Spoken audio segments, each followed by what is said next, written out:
sky, our love's secret line. Like leaves we soar so high. Beneath the moonlight, the soft touch your hand in mine gets me every time.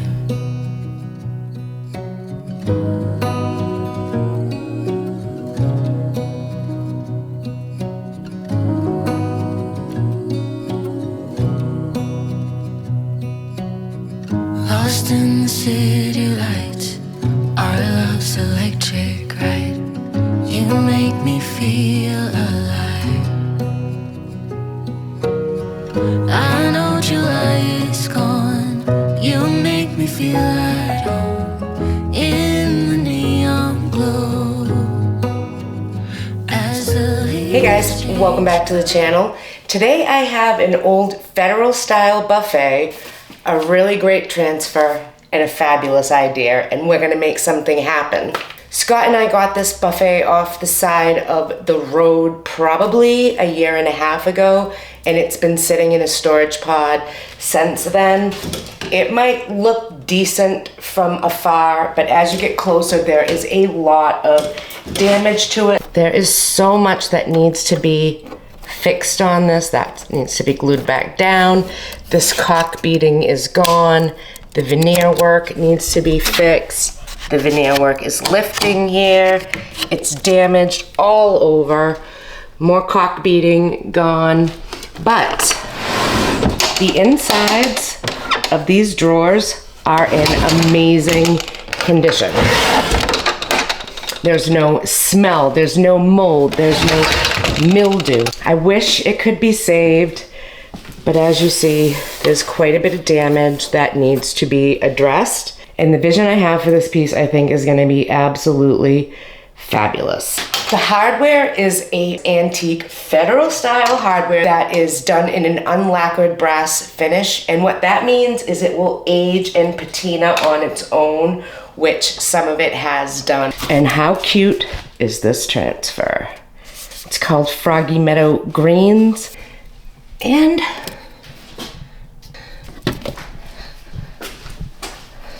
thinking a little carriage house with a whole lot of Manor green is what this project is calling for. And turn this into an amazing show-stopping custom beautiful piece. One that people are going to love and that is going to sit regally in someone's home. Just not mine. I started by removing the hardware from the piece. Because there's a little tacking nail to hold the brass plate in place on the back, I had to gently lift it. It was very easy. There was no damage done. I really like them and I'm glad it's a complete set. The original untouched by time finish was underneath them and the difference is mind-blowing. Wow. These have been exposed to some sunshine throughout the years, I think, wherever they've sat. Probably the wrong cleaning products, and just time itself has really changed this finish from the beautiful finish I found underneath all that hardware to the tired, worn-out finish that it's now showing today, with all of its missing veneer and dings and dangs and everything that needs to be fixed. I have two pieces of caulk beading that are entirely missing from the front, and my choices are pull the rest of it off or replace the pieces that are missing. And I'm going with option 2. So using my amazing mold putty, I'm going to make a mold so that I can replicate and replace the missing caulk beading exactly. It's a 2-part mixture, equal amounts. I'm going to mix them thoroughly. Then I'm going to apply them over the shape I need the mold to be. For me, it's the existing caulk beading. I'm going to use a straight edged one.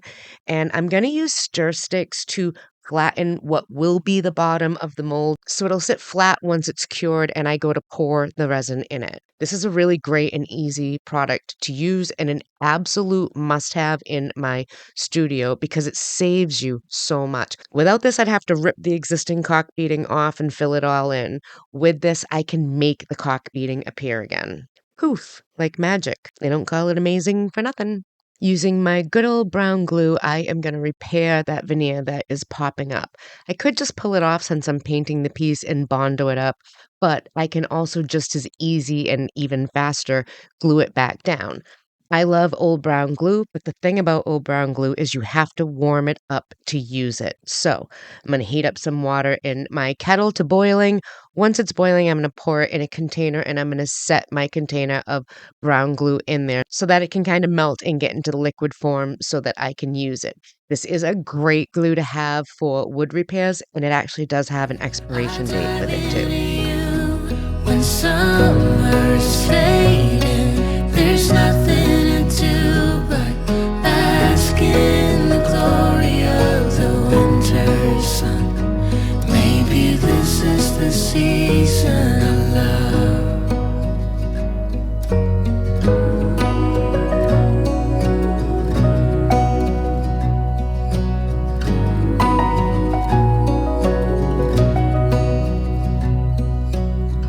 Beneath an endless night, the world spins around. You're there, ease my mind. Like stars that never die, you and I will shine during the darkest times. As the leaves change color, I dive into you. When summer's fading, there's nothing to do but bask in the glory of the winter sun. Maybe this is the season of love. As the leaves change color, I dive into you. When summer's fading, there's nothing to do but bask in the glory of the winter sun. Maybe this is the season of love. Maybe this is the season of love.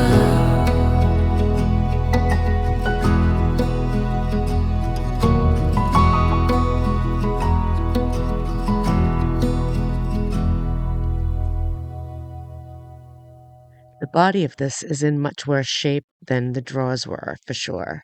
There are giant pieces of veneer that are lifting. Some of them I'm going to glue back down, and others on the underside, such as this, I'm literally going to just rip off. You're not going to see them. There's no point in replacing it. It's hardwood underneath it. It's under the piece. It doesn't matter. So one less thing for me to do. It's really all about the profit, and the less time you have to put into a piece, the more your profit is going to be. So, if you can take shortcuts like this where you're not actually doing any damage to the piece and you're not skimping out, take it. Why not? I also discovered the very underneath of this piece is damaged. The veneer has separated and it's very wavy, almost like it has water damage, but there's no mold or mildew or water lines, so I'm not really sure what happened to this level. All the other levels are in great condition, so I'm going to pull this out. I'm going to have to take some measurements for this and figure out what I want to put there in its place. It is on the bottom. It's not something that you're going to see because the drawer is going to be in there, but I feel like I need to put something back in there. So I'll think about it while I go get my Bondo on. This piece needs Bondo in some places, and I prefer using Bondo over wood filler. If I plan to stain the piece, I will use a wood filler. But if I'm painting the piece, it's Bondo all the way, baby. So I was looking at the front part to see what needed to be bondoed, and I noticed that the leg has a curve. You see that? Has a nice little curve there. But then when you get to this one, there's no curve. It drops off. So I'm gonna build this up with a form so that I can plop some Bondo in there and kind of shape it with a curve, if you will. I'm gonna make my own curve.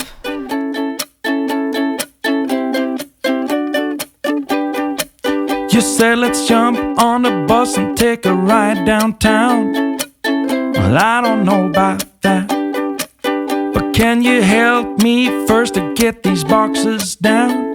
Well, I don't know about that. We have the whole day now just to ourselves, so we can clean the house or clear out some shelves. You said whichever you feel like doing first. I said, well, I don't know about that. 'Cause it's my lazy day, just wanna lazy away. Ain't gonna do a thing for the rest of the day. You can try to seduce me, make me wanna play. I don't know about that. I don't know about that. Let's call some friends over for a game of poker or so. Well, I don't know about that. Or should I turn on the TV or the radio? Well, I don't know about that. There's a whole list full of all the things we can do, but I wanna do none, wish that you did too. So you can just keep trying and I'll just keep saying I don't know about that. 'Cause it's my lazy day, just wanna lazy away. Ain't gonna do a thing for the rest of the day. You can try to seduce me, make me wanna play. I don't know about that. I don't know about that. I don't know about that. I poured my amazing casting resin into the mold that I made using the existing caulk beading to replace the missing caulk beading.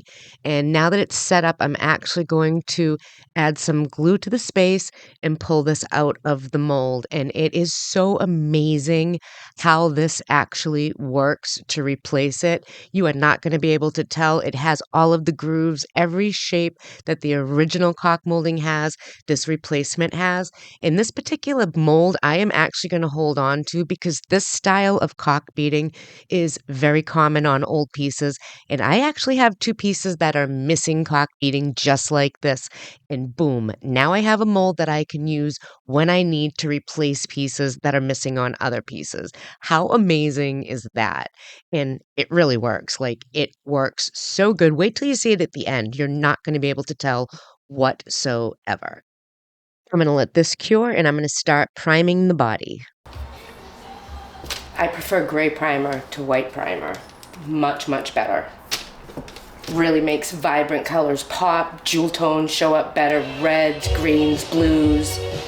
Always go with gray primer.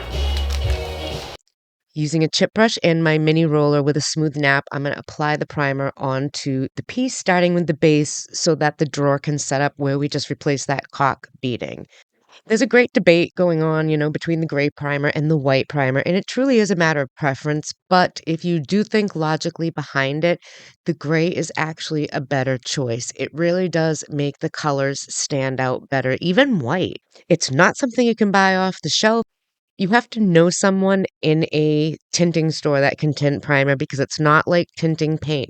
There's no formula. It is something that is taught to them, almost like the secret society thing, the way that the kid explained it to me. An older guy had taught him how to do it so he could carry it on. And thankfully he could help because I bought my primer at Lowe's and they were no help. They could not tint my primer to save their life to help me out. But I am grateful with my local Ace Hardware because I just brought it down to them and they tinted it for me, no problem. So I think I'll just be getting it from them from now on to save the hassle. I want 2 coats on everything and I want it to sit for the night. I want to make sure that my primer is completely cured before I start doing a blended paint on top. It's kind of a wet process. Water is involved, colors that you keep reactivating, and you just want to make sure that that base is solid and on there. You do not want tannins coming through.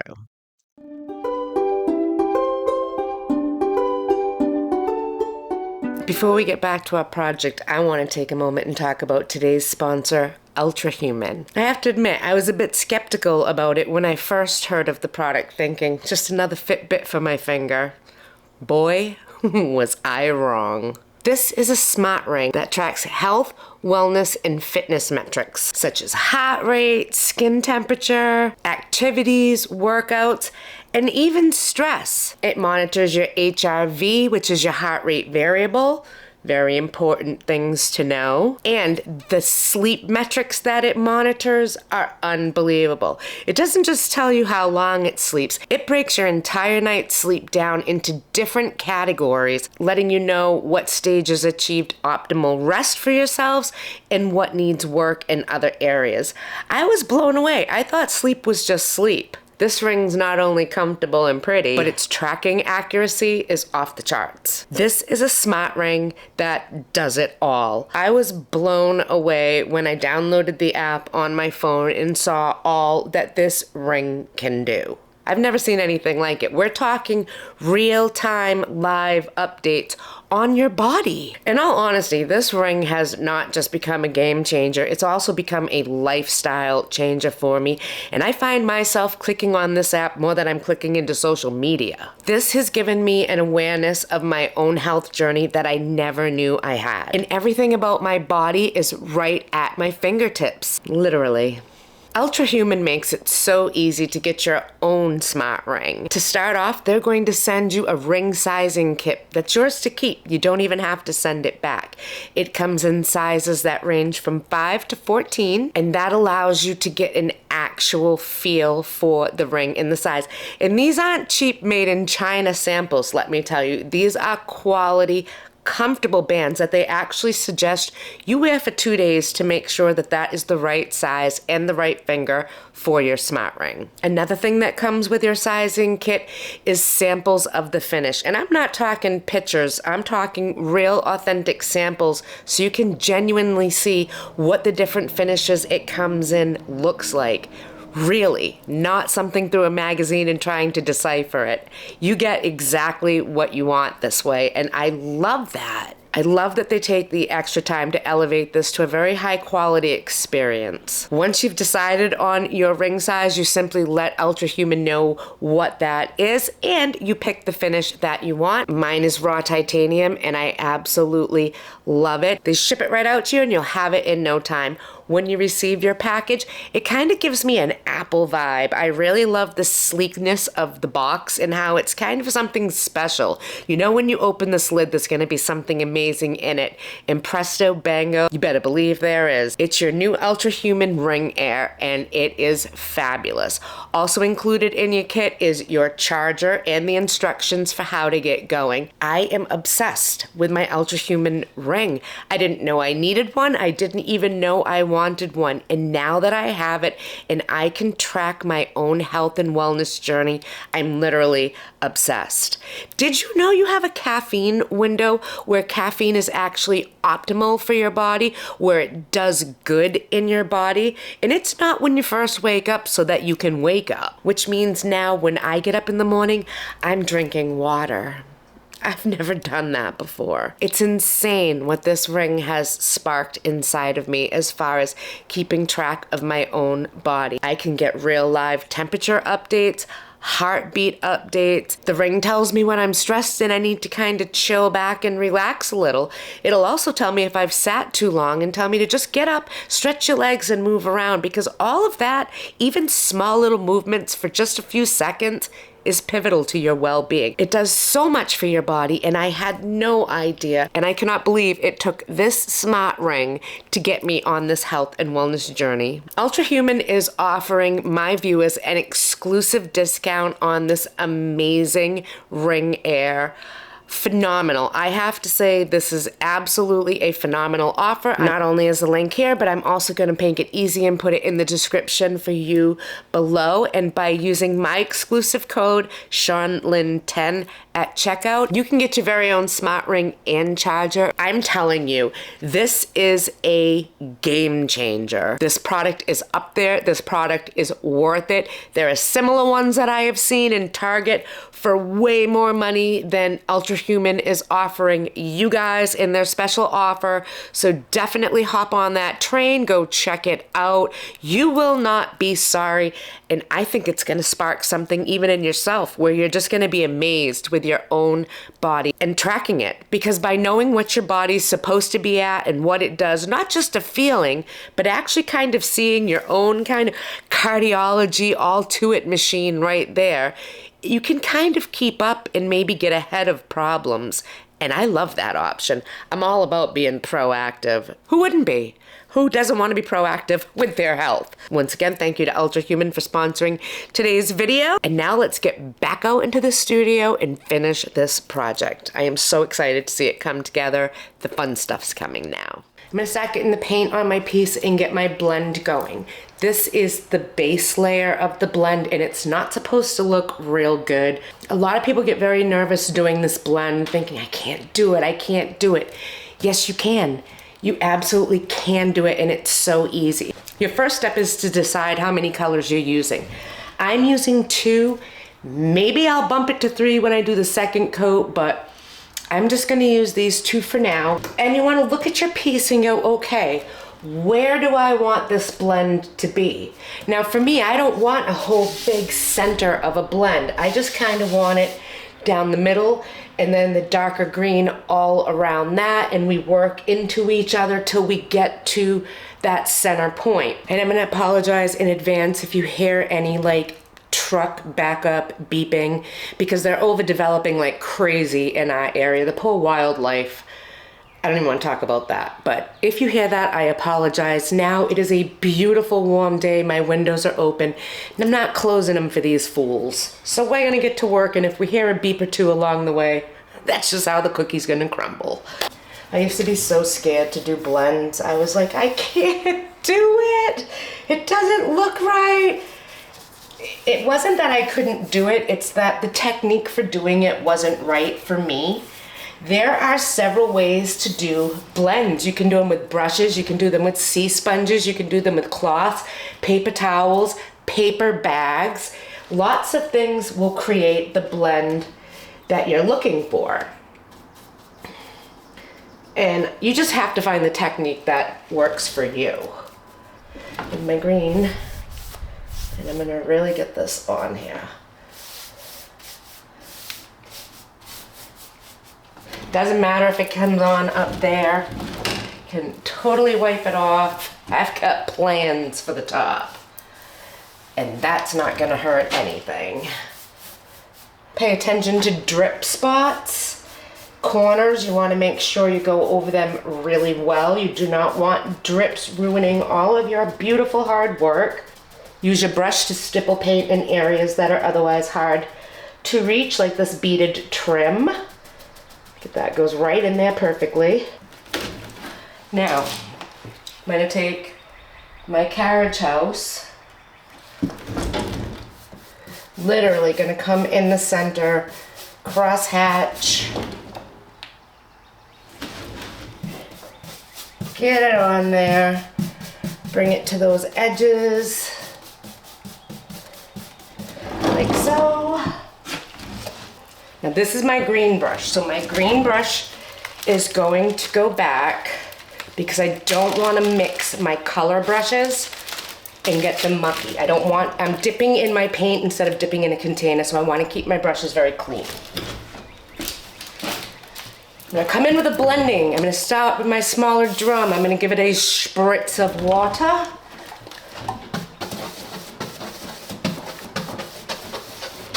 And then we're gonna start working the blend.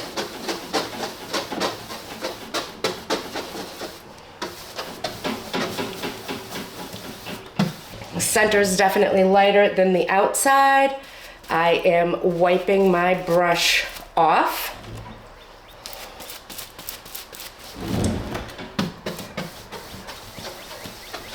Doesn't look like much right now, does it? No, it does not, ma'am, and we are not gonna worry about that, because that's how it's supposed to look for the first coat.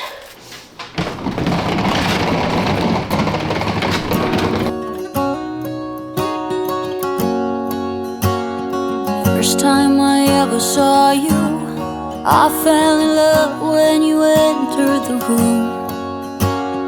And when the light hit your face, we were just kids, but I knew right away that I will be with you until I stop breathing.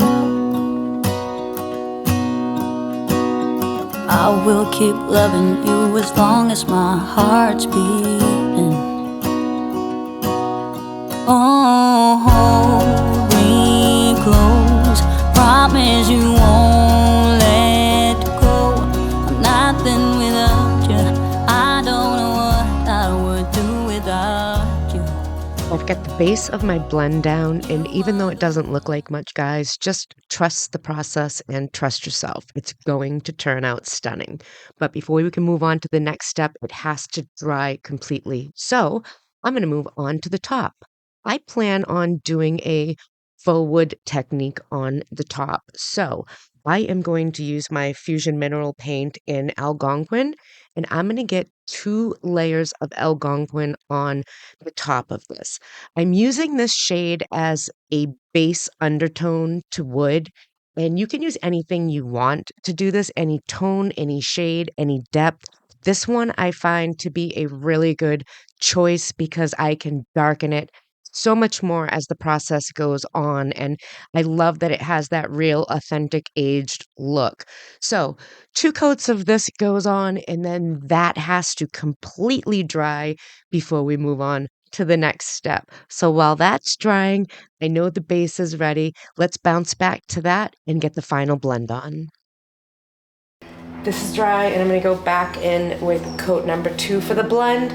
This time my blend's going to be more intentional, more precise. I'm going to pay attention to the areas that I want to be the blend line, if you will, so it's really not a line and everything's a very smooth transition in. You are the one I choose. I wanna grow old with you. I'm nothing without you. I don't know what I would do without you. Once my colors are situated on the piece, I am going to use my larger drum brush and my mister, and I'm going to do a pouncing motion. And this is how I'm going to create my blend. I'm going to come back in with the Manor green. I'm going to come back in with the Carriage House green, add it as I need it to where I think it needs to be. I also have a rag here. I'm going to continuously wipe my brush down. That way it keeps the colors fresh and from just mucking up. It lets them be separate colors on themselves. And this entire process is personal to you. My blend's not going to look like yours. Your blend's not going to look like mine. It's what you see in your eye for the final result.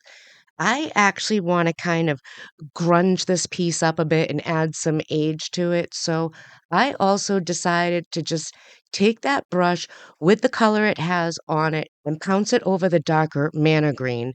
This gives it real character and age, just gives it the look that I am going for. And that's all you're trying to do with a blend. You're trying to translate the look you see in your head into the piece you see in front of you. Have fun with it. Don't be scared. It's going to turn out beautiful. Trust me. I wouldn't lie to you. I brought the piece outside so that I could spray a spray shellac over the top. I need to have a sealer on the Algonquin paint base before I can glaze, which is my next step. If you don't have a sealer on there, when you apply your glaze to the raw paint, it's really just going to kind of turn the paint color muddy and mucky. So a sealer is very important. I personally like using Zinsser spray shellac in clear. I think it does a great job and it's a great sealer. And now I'm ready to put the glaze on. I'm using Rust-Oleum glaze in the color Java, and I'm going to apply it to the top in sections and strips. And I'm only going to go as wide as my graining tool is. So I'm going to apply my glaze in one direction, and using my graining tool, I am going to go over that to create the faux wood grain. Now, when you're using a graining tool, the important thing is to alternate directions. So if you go left to right, next go right to left, and then go left to right, and then right to left. So that way it doesn't look absolutely repetitive and like a manufactured print, because that's what you're going to get from the graining tool if you don't alternate directions. And don't be afraid. If you do something and you don't like it, you can go right back over the glaze with your paintbrush and take another strike at it with the graining tool. That's another benefit of the sealer is you can rework the glaze. Glaze has a longer work time than paint. It's more forgiving, and this is a super fun process. Once you're done, you have to leave that faux wood grain to dry overnight. You need all of that to stay in place for the next step, which is going back over it with the same glaze. Here's where you're going to create depth and warmth into the wood and where it really comes together. Because before this step, it kind of looks a little wonky and a little scary, to be perfectly honest. But once you come back in with the exact same glaze and paint it on, it takes on an entire new look, an entire new life. It's aged, it looks weathered. You can go as deep and as dark as you like. You can put as many coats on as you want. I am just going to cover it with the one coat and be done and get to work on this transfer, because once the whole thing comes together, that's when my vision's complete, and that's when I can stand back and go, oh yeah, this is exactly what I wanted. Once that's completely cured, it's time to get my transfer on the piece. And there's a 50-50 debate on whether or not a transfer should go on raw paint or on a sealed piece. Personally, I always put my transfer on raw paint. Raw paint meaning no sealer has been applied yet. I always seal it in the end. I find it sticks better and comes off easier when applied to raw paint. But you got to be really careful when you're handling your transfers. Anything that they touch, the color is going to come off of, and you can ruin it. So you've got to handle them with care, take them off with precision, take your time doing it, and have fun. This is absolutely adorable. I positioned it where the poles are not going to impede on the design itself. It's a two-part design. This is the top. I've got it perfectly wrapped around the cock beading, and it is looking absolutely gorgeous. This was the perfect transfer for this piece. It all looks so amazing together that I literally almost just can't stand it. I can't stand it. This one came out so good. I love everything about it, from the blended paint colors that I used to the transfer, and I really love that it took a lot of different techniques to get this piece back to how it kind of was to start, meaning using that amazing mold putty to recreate the cock beading, and it looks amazing. You can't tell which was gone and which was there. I love a piece that gives me a little bit of the challenge, because out of the challenge comes the beauty of the piece, almost like a phoenix rising from the ashes.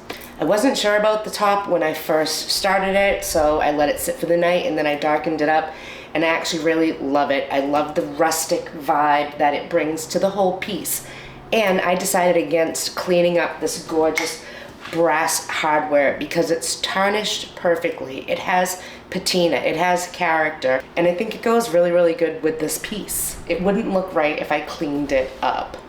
This came from the Curbside. I couldn't believe somebody threw it away. It needed a little bit of work, from recreating the curve on the leg to a whole new finish on the piece because it was really in bad condition. But with just a little bit of elbow grease, some know-how, and some fabulous products, I was able to turn this around. This was at Buffet originally, and it still would make an amazing focal piece in a dining room. And even beyond that, I can see this as the custom base to a vanity in a bathroom, right? Can you envision how gorgeous that would be, with a gorgeous bowl on top and some beautiful hardware added to it as the jewels? It would be the creme de la creme on this piece in a bathroom, and I would love for somebody to actually use it in that capacity. But whoever gets it can use it in whatever capacity they want, because it'll be in their home, not mine. Remember, I told you I picked this piece up off the side of the road, so it cost me nothing. Transfer and materials included, I figure I have about $50 worth of product in here, not counting my time, which if you were to break it down, it was like a day and a half. There's lots of downtime drying in between layers, and if I could keep going and not worry about that, I'd have it done in no time. But life happens and you have to let product settle, so it takes a few days to put it all together. But even so, it wasn't a whole lot of time, and I am going to list this piece for $550, and I know I will get it. In fact, I don't think it's going to be sticking around too long, which is actually good, because I'm ready to start another piece, and I've chosen the piece. Next up, we're gonna do the